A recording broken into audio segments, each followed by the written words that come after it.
You're listening to the Future Tech Health Podcast with Richard Jacobs. Until I reached age 40, I never realized the obvious, that we all have medical issues, or we at least have a family member or close relation that has, or will have them in the future. Medicine and biological systems are the final frontier. Until we've conquered death, figured out how life began, cured cancer, and understood our purpose in the universe, there's a heck of a lot to talk about when it comes to our health. Future Tech Health means I'll be covering futuristic topics that are actually already in clinical trials, or even starting to appear on shelves or by prescription, or available for your own use. We dive deep into stem cells, CRISPR-Cas9, the science of sleep, epigenetics, medical testing, cancer, ketogenic diets, stem cells, aging, regenerative medicine, and more. My goal for you, the listener, is to learn from these podcasts. You may very well learn something that may change the course of your life for the better, steer you towards a new career, or give you insight into addressing a serious medical problem. Remember, however, this podcast and its content is informational in nature only. No medical, tax, legal, financial, or psychological advice is being given. If you enjoyed the podcast, please listen, subscribe, like, and share it with friends. Thank you. Hello, this is Richard Jacobs with the Future Tech and Future Tech Health podcast. I have Dustin Lindblad. She's a yoga teacher, and she also practices this unusual type of yoga, I think unusual, called Velo Slackline Yoga. And she was featured in the Wall Street Journal earlier this year. They talked about her as a woman walking on air. And I've seen slacklining. It's, my description won't be very good of it, but it's what you'd see probably in a circus, you would think. A person walking on a string, so it looks like they're walking on air. Looks very difficult, but really cool, maybe frightening, but we're here to hear about it. So Dustin, thanks for being here. Thank you very much. Thank you. I'm glad to be here. Yeah, so how did you first get interested in doing such a thing, slacklining? Oh, great. Yeah, that's a great question.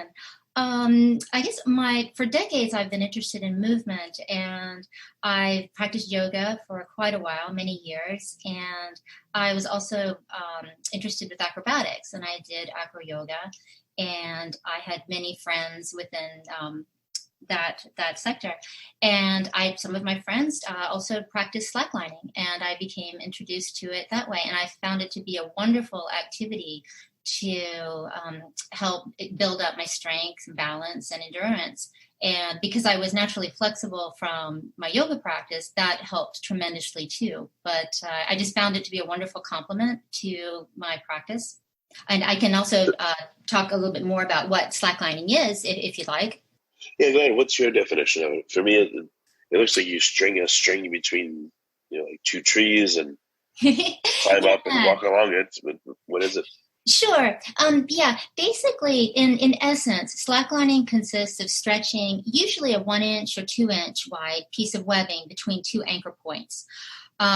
Oftentimes that is trees, but it can be X-frames. It can be really any type of stable, upright, vertical structural piece.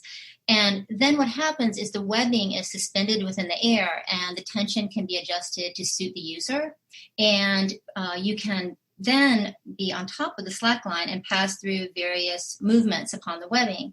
And usually people identify slacklining with standing and walking, but my particular practice includes sitting, kneeling, laying down, and even back bends, in addition, of course, to standing and walking. So it encompasses a wide gamut of movement activities on the slackline, which is great. And I guess I'd like to talk a little bit talk also to the point that you're saying that some people can view slacklining as a circus type of activity or a kind of an extreme sport. And I guess it can be, a lot of times people think of highlining or trick lining, which is also within the family of moving upon webbing. But my particular practice, because my background is from yoga, I approach the line and pass through a series of asanas or yoga poses. But however, I'd really like to point out that exercising on the slackline it also occupies a prominent place just within the fitness world in general, and it's available to all audiences at all levels. You can, if you view it from a more athletic perspective, you could perhaps the asanas, which are poses within yoga, you could call them by different types of terms. You could call them progressions or drills. And many of the movements I do can also be regarded as almost calisthenic in nature. I also do sit-ups on a slack line, side planks, and squats, for example. However, what I would like to do also is kind of back up a little bit, because the way I was speaking about it might sound kind of advanced, but even beginners can start. And when a beginner starts, you just have the line be very close to the ground and the anchor points close together. And then as you will advance through your practice, you can always make things more challenging or more intensified by increasing the height of the slack line from the ground, or increasing the distance that happens between the anchors. And so that it is, again, like I said, ways to just constantly elevate the practice and bring your ability, which is a wonderful thing about it. What attracted you to do it in the first place? How'd you get the idea? Well, I think, as I mentioned before, I had a couple friends who were slacklining, and I was just very fortunate with that, because I hadn't heard of it before. I wasn't familiar, and my friends were doing it, and we were doing acrobatics, and then sometimes they would take breaks from the acrobatics and put up a slack line and jump on the slack line and start doing some moves and walking around. And the particular friends I had were also, fortunately again for me, interested in yoga. So therefore I became exposed to doing yoga on a slackline, and which was great. And so that's how I came to, and then it just was really appealing to me. It became a big part of my practice. And I guess another reason why too, that I guess I'm leaving out of it, is that when I was doing acrobatics, I did have a pretty severe accident at one point, and which I won't go into in this conversation. But in the aftermath, both of my wrists were broken simultaneously. And I therefore was not able to do a lot of the arm balances and handstand practice that was a big part of my exercise regime. And so slacklining had a really strong appeal for me, because I could sit on the line, I could walk on the line, and I could do activities that really kept me moving and challenged me with my balance, but I didn't have to put weight on my hands or my wrists during the time that I was healing. So that also, too, is just fate, as fate may have it. That was, in my story, a way how I came to slacklining and began to spend a tremendous amount of my time on the line, where previously I might have actually been on my hands. I was going to joke and say, were you and your friends considered a bunch of slackers? Oh, this is I'm so glad you brought that up. Yes. A lot of people, that is a term that's used a lot. But I would say that, what slacklining is one of the most intense activities that I believe that one can do. And it's very, very challenging. So, but it also at the same time requires, I don't want to say a relaxation, but you have to be able to relax the body. And, I guess slacking, it's almost like a pun in a certain sense. Slacking, in a certain sense, can be a release of tension. And I'd like to use it in a positive way, as opposed to some of the negative connotations that are always bounced around. With slacklining, one of the most important things is a focus on awareness of the breath and keeping your breath smooth and monitoring responses to your stress. And so oftentimes there's a real tendency to make a large response to an imbalance. So if you are able to use your breath and take your breath, again, relaxing the body, you're able to slow your movements down. And oftentimes you can stay on the line more successfully than if you overreact, move quickly, because those quick movements can often pop you right off the line. So I guess kind of trying to bring it back to, sure, if you want to, I'd like to kind of make a new interpretation of the word slacker as just a relaxation of, a relaxation of the body, or taking a breath and pausing before, but using it in a much more of a positive connotation. Well, if you are not relaxed and if you fight yes. the line, I don't know if you call it that, but I would bet if you fight the line and the motion and all that, it makes it impossible to do. Well, it does, because it's like, therefore, one of the key teachings of the line is that instead of making large physical movements, as I was stating before, if you learn to take a breath first, then oftentimes you'll realize in the course while you're taking that breath that that large corrective movement isn't needed to find that balance, and the breath becomes enough. So on the line, the breath becomes like the most important tool you have, as there's an immediate connection from the brain to the body, and it helps you really control those movements and regain that balance, if that makes sense. I gotcha. I guess it helps you not oversteer, in many situations, emotional situations, physical situations, etc.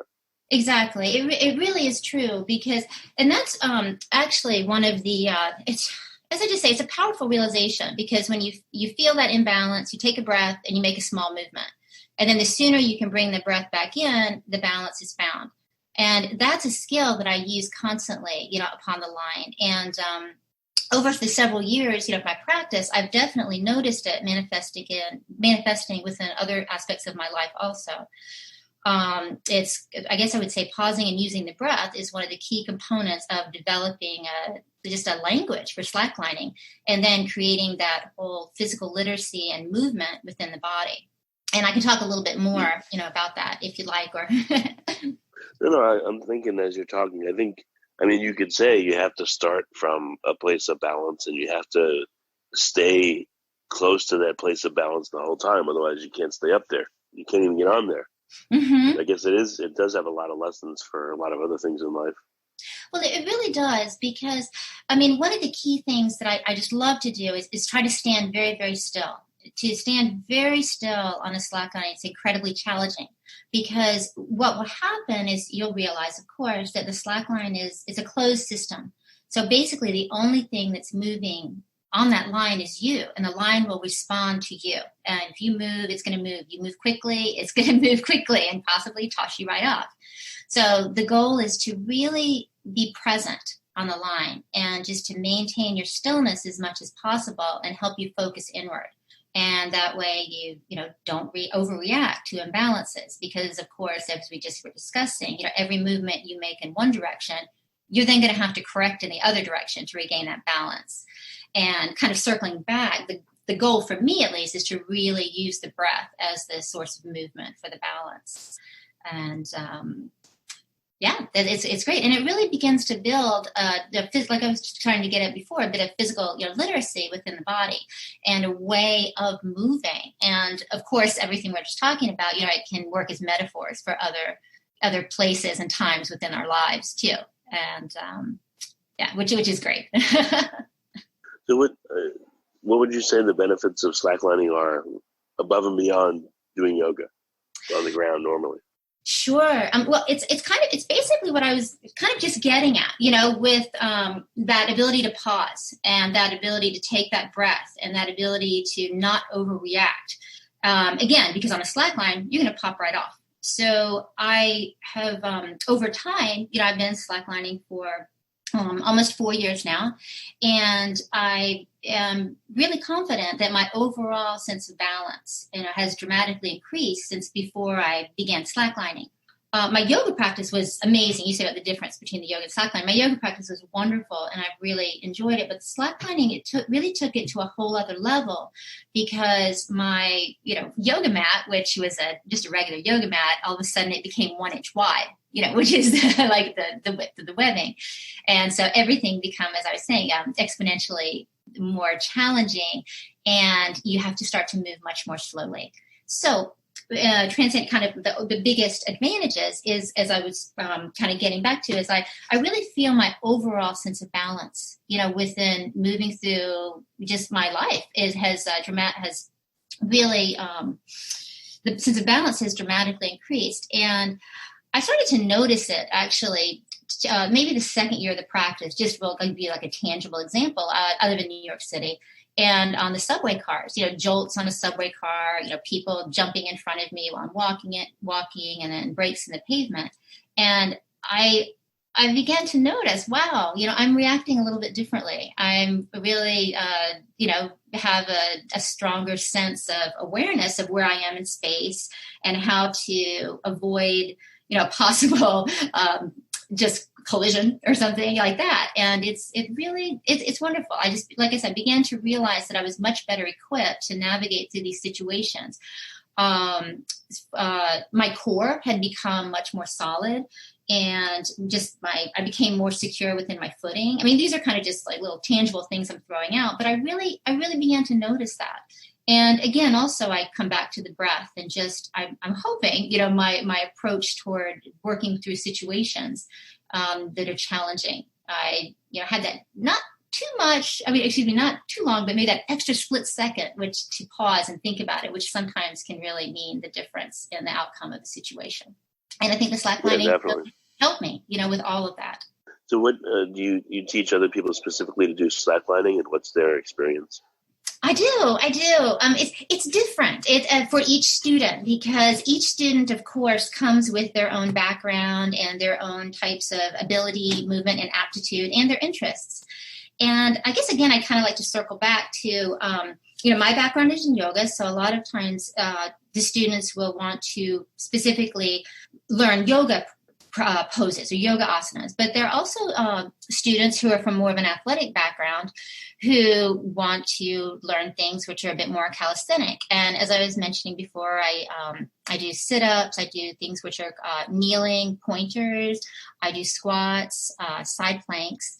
So I kind of tailor it to what the student would like to learn and their goals, because slacklining is very versatile. And it's not really as esoteric, I think, and what's the word?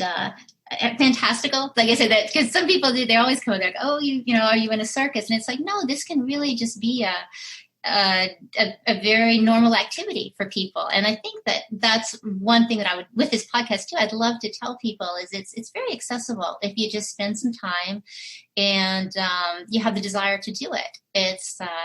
It's a great activity. And again, it really spend the time it's really accessible. Do you wear shoes when you do it, or you go barefoot? I mean, is there a better way to do it versus others? I wouldn't say that there's one way that's better than the other, because again, people are always different. A lot of people do prefer to be barefoot, and I completely understand that, because then your foot is really feeling the line of all the nuances. I myself use martial arts shoes. They're very thin little shoes that I get in Chinatown.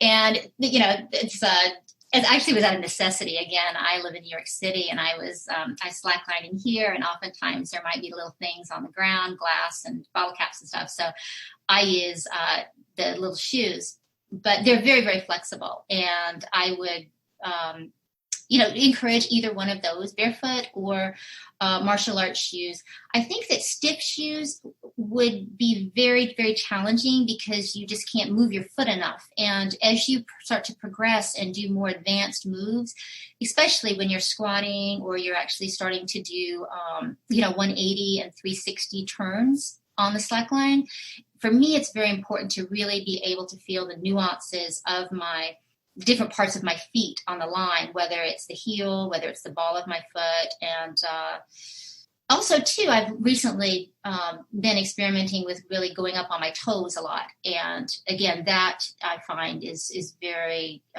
you really need to have a flexible shoe for barefoot. Have you ever seen the video of, I forget his name, but it was like the 1970s. He slacklined across the Twin Towers. The petite, yes. Yeah, that's akin to highlining, which is another part of the sport, but it is very different from what I do. But a lot of people definitely begin to think about the petite within the conversation of slacklining. But Did you ever use that wand? Do you ever use that wand he had, or that cross member that you hold? No, I don't use anything at all. I just use my hands and my arms. And actually, a lot of times when I'm challenging myself, I try to remove my arms from the practice. And what I mean by that is that I'll, clasp my hands in front of me, or I'll clasp my hands behind me or over my head. And what that does is it, of course, decreases. I can't use my arms for balance, and it makes it more challenging because, of course, when your arms are straight out and your leg and you look like a bit like a starfish, that would be, of course, one of the easiest poses to balance while standing. But when you bring your your limbs more compact, it becomes a lot more challenging. And I tend to like to do that. So that's something I like to do. What's next for your practice? I mean, have you thought about setting up maybe like a webbing of several different slack lines that cross at different angles, and you can walk around the webbing, or what else would you like to do with it? Oh, that's an interesting idea. Yeah. I guess, that I could be open to doing things like that. I'm also always open to many things. I'm really interested in just really bringing more and more of my yoga practice to the line.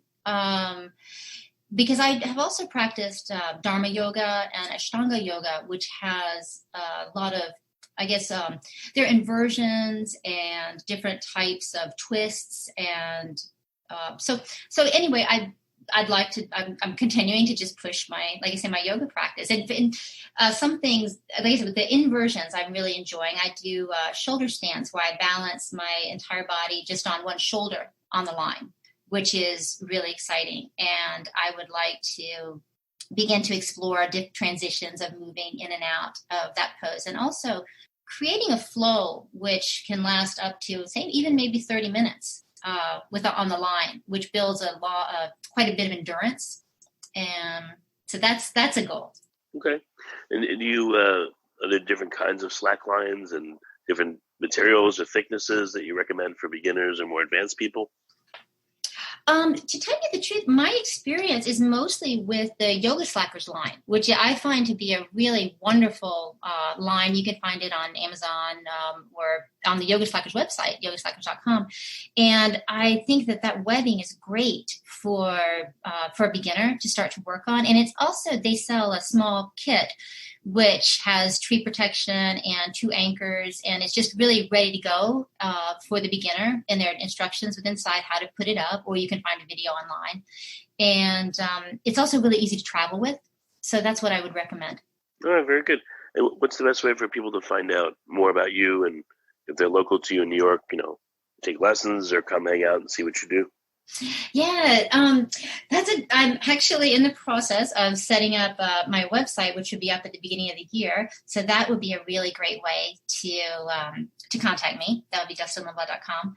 And I also, that's actually would be the best way to contact me at this point.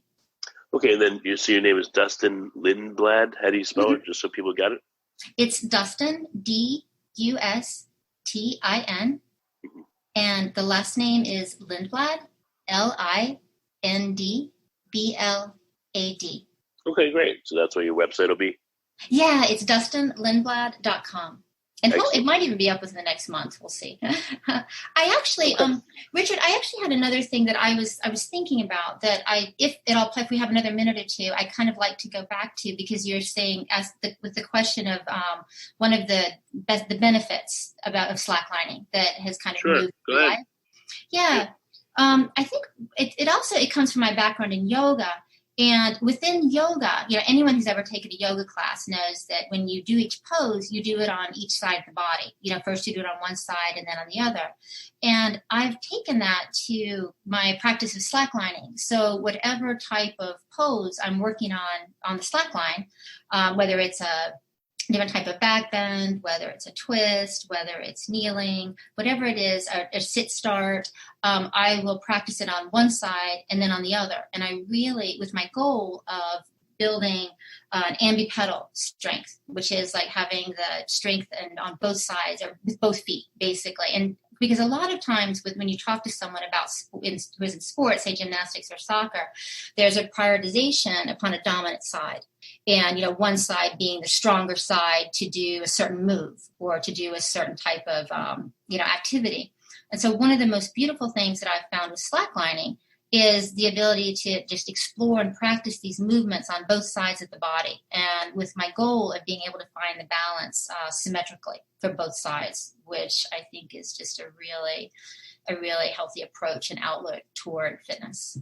I would think with balance comes strength and stability, but that makes more sense to me. Yeah, it's true. That's really, really true. I mean, the slackline is a wonderful way to build the balance, the strength, and endurance and flexibility. And it's funny because I've had people ask me, is the longer that you do a certain activity on the slackline, say you're standing or you're walking, the question is, or the comment is that they believe that there might be less strength becomes required as more technique becomes achieved. The higher your technique, then the less strength, and you just keep relying more and more on the technique. And I think that, that can be true and it's correct, but only if the variables don't change. Because one of the, really beautiful things about slacklining is that as soon as one move becomes very accessible, all you have to do to intensify the challenge is to increase the height of the line off the ground. And I mean, basically just make it a little bit higher or make your line a little bit longer. And automatically, this instantaneously results in a difference in tension, and it creates a very new exercise, with very new demands on the body, which then pushes you back into what we were talking about before, building that strength again, in addition to the balance.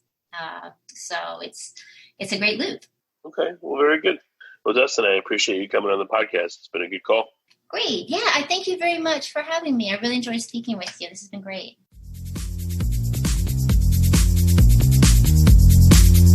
You're listening to the Future Tech Health Podcast with Richard Jacobs.